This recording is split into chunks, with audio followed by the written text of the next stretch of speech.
troisième spectacle chroniqué ce soir. Scapin, les fourberies de Scapin à la Comédie Française. Avec moi pour en parler, théâtrelle, quatrième mur et sur les planches. Dois-je vraiment vous rappeler que les fourberies sont de Molière? En tout cas, elles le sont. Mise en scène de Denis Podalides à la Comédie Française jusqu'au 11 février. Et je vais prendre le temps de vous parler de la distribution. Ça va avec une dizaine d'acteurs sur scène. Donc Bakary Sangaré, Gilles David, Adeline Dermy, Benjamin Laverne, Claire de la rue du Camp, Didier Sandre, Pauline Clément et Julien Frisson. Ah, plus élèves comédiennes, Gaël Kalindi, Michael Warim et Aude Rouanet. Gaël Kalindi n'est pas élève comédien. Je me suis mélangée. Il ne le saura pas. Donc, en résumé, Octave a une épouse agaçante, orpheline, mais son père s'oppose vivement à ce mariage. De plus, ayant grand besoin d'argent pour faire vivre sa femme.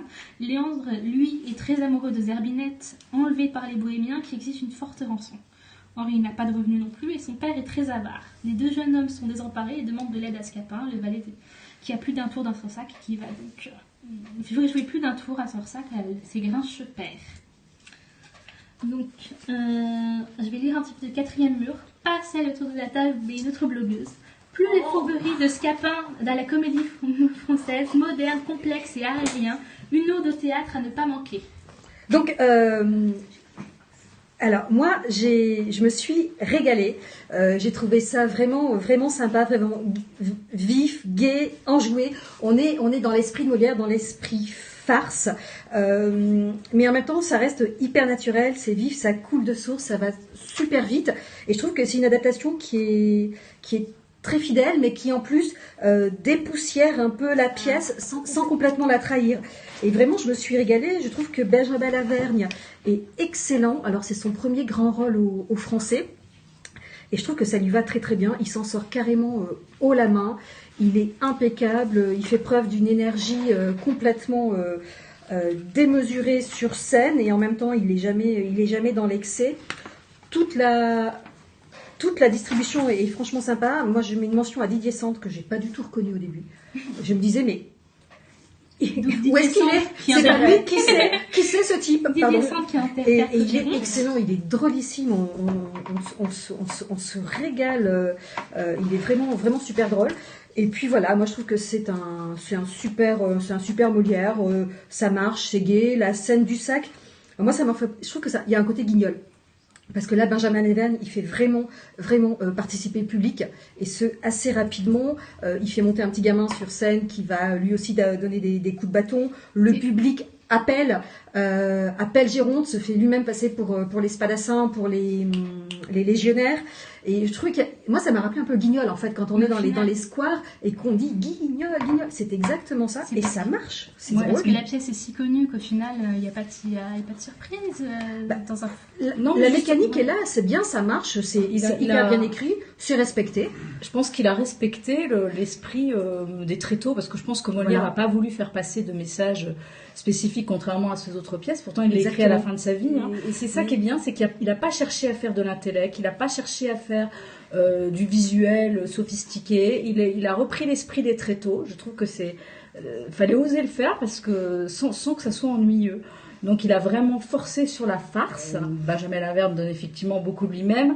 J'aurais une petite nuance sur Adeline Dermy, qui a une scène assez longue de rire et à la limite de l'excitation forcée. Enfin, on ne sent pas qu'elle soit extrêmement à l'aise. Mais alors bon. moi, j'ai pas tout à fait le même avis. Alors sur les comédiens, sur Benjamin Laverne, que j'ai trouvé absolument parfait, qui apporte une dimension un peu supérieure à Scapin, qui est à la fois très enjoué, mais à la fois très intelligent, au-dessus de tous les autres personnages. C'est vers lui que tout le monde se tourne pour avoir des conseils. C'est l'intelligence. J'ai trouvé qu'il apportait une certaine noblesse à ce personnage, que j'ai beaucoup aimé. Didier Sandre, méconnaissable, je suis tout à fait d'accord. C'est vrai, quand on le voit dans Les Damnés, où il est très élégant, assez impressionnant, là, c'est tout l'inverse. Ensuite, sur la mise en scène en général, j'ai trouvé au contraire, certes, c'est peut-être dans l'esprit de Molière, l'esprit des tréteaux, la farce, là je suis d'accord, mais moi je me suis ennuyée en fait. Pour moi, ça n'a rien apporté de particulier. J'ai trouvé qu'il y avait un côté poussiéreux, notamment sur la scénographie, que j'ai trouvé envahissante au possible.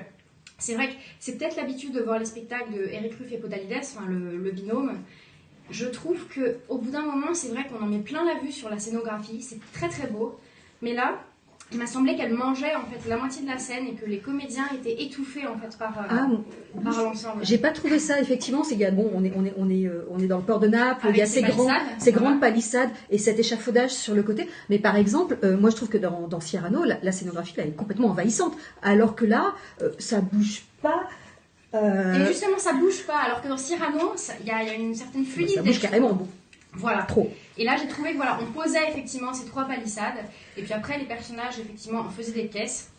Au début, c'est amusant. Tu trouves qu'ils en font des caisses? Alors, je trouve que c'est pas toujours le cas, c'est-à-dire que parfois ça tombe juste, mais Adeline Nermi, sa grande scène où elle raconte. Oui, mais là c'est elle. Pour moi, elle est assez représentative finalement de l'ensemble, c'est-à-dire que le ton, à un moment est juste, et puis il y a un instant de basculement où il me semble que j'ai décroché, voilà.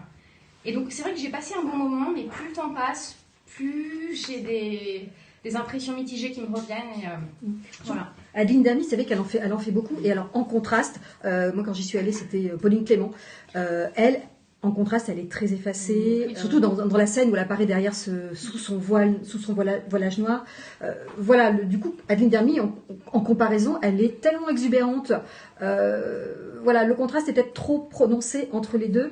Mais ça vient de la direction d'acteur. Et puis aussi des personnages. C'est vrai qu'au départ, le personnage de Zerbinette, je pense, laisse un peu plus de place pour peu. Bon, voilà, après, c'est toujours des femmes chez Molière, elles sont pas toujours, ça dépend, voilà, elles sont pas toujours équilibrées. Mais...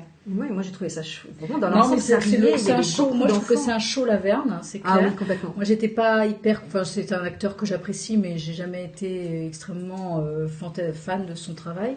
Et là, j'ai vraiment vu. Enfin, on le voit vraiment exploser, donc ça fait toujours plaisir. Il faut le prendre comme ça, voilà. Et c'est extrêmement physique parce qu'on le voit. Enfin, moi, j'étais assez près au 3e rang. Et vraiment, on le voit, il se défonce. C'est très très impressionnant. Il est c'est physiquement. Alors, ça donne peut-être pas au-delà, mais dans les premiers rangs, j'étais assez loin. J'étais au 2e, donc j'en ai profité aussi. C'est vrai que lui, je l'ai trouvé remarquable. Mais moi, c'est plutôt la vue d'ensemble en fait. Mais peut-être que c'est cette overdose du Molière classique que j'ai et qui est très personnelle. J'aime bien, moi, quand il y a quelque chose qui me fait découvrir une autre facette de l'auteur. Et là, j'ai trouvé que, voilà, on restait dans les codes.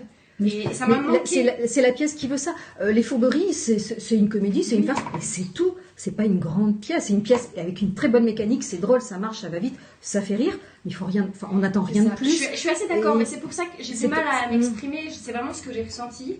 Je ne sais pas comment je pourrais le jouer différemment. Mais c'est vrai que sur le moment, je me suis un peu... Voilà, j'ai trouvé que c'était parfois poussif. Mais...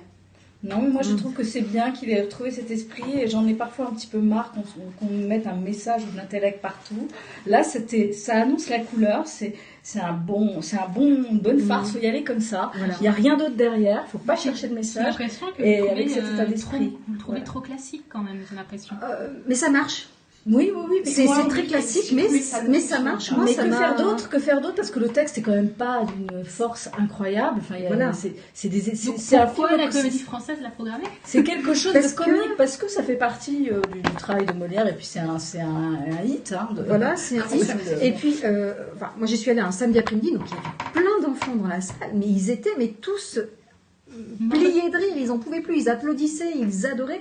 Et en fait, ça fait plaisir. On voit des gamins qui vont au théâtre, qui se marrent, qui découvrent peut-être le théâtre à ce moment-là, ou qui sont en train de créer leur propre culture du théâtre. Ça marche, ils sortent, ils ont un sourire jusqu'aux oreilles.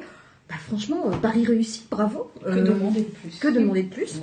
Moi, ça me va tout à fait. Donc, merci à Théâtrel 4e mur et sur les planches pour nous avoir si bien parlé de Scapin, donc à la Comédie Française jusqu'au 11 février, et aussi dans vos salles de cinéma.